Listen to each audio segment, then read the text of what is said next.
In the previous lesson, we used our hands as a 3D training tool to understand how eyes compress in perspective. Now that we have a solid base at 3 difficult angles, it's time to turn those geometries into more human forms, eyelids and eyebrows. If you missed the first part, make sure to watch it by clicking the pop-up at the top right or in the description. Otherwise, it will be hard to move forward. For each angle, we'll follow the same structure, refine the corners of the eyes, draw the irises, build the upper and lower eyelids, then we move on to the brow area and the eyebrows. Let's start with the classic three-quarter view. First, we'll lower the inner corners of the eyes.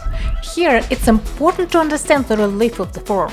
The inner corner sits on a slightly tilted plane, while the eye opening transitions onto the rounded surface of the eyeball. So, we are not drawing a line on a flat sheet of paper. We are drawing a line that moves from a slightly tilted plane onto the rounded surface of the eyeball. The irises become a little smaller. At this angle, the width of the lower eyelid becomes more noticeable, so don't forget about its thickness. And the width of the upper eyelid is also visible, but only partially and at an angle. The brow area, imagine it as the 3 planes: the plane near the bridge of the nose, the central plane, and the plane near the temple. This will help you place the eyebrows correctly. Look at how the construction comes to life and turns into a clean contour drawing. If building the eye itself still feels difficult, watch my detailed lesson. Angle 2, three-quarter view from above. Here, the perspective becomes more aggressive. The inner corners of the eyes shift noticeably downward compared to the outer corners.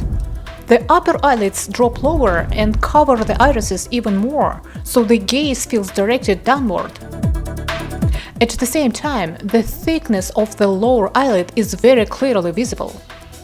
Because of this angle, the whole distance between the eye and the eyebrow becomes shorter. The eyebrows will look much closer to the eyelids than usual. Angle 3, three-quarter view from below. This is the most interesting and the trickiest angle. The bridge of the nose. Here it's important to understand that one eye is partially hidden. For the right eye, we can see the inner corner, but for the left eye, it's hidden behind the bridge of the nose. So we only draw the line of the nose bridge itself. The forms will lower the outer corners of the eyes. The irises become smaller. The brow area now opens up in front of us in all its volume. Again, keep the 3 planes in mind and place the eyebrow shape over that structure. Now we have contours in 3 key positions. Try repeating them and share your results in the community tab. I can't wait to see how your construction sketches turn into living drawings. In the third and the final lesson of this series, we'll move on to the most exciting part. I'll show you how to add shading, how to do eyelashes and eyebrows in these difficult angles, and how to make the drawing look more realistic. See you there!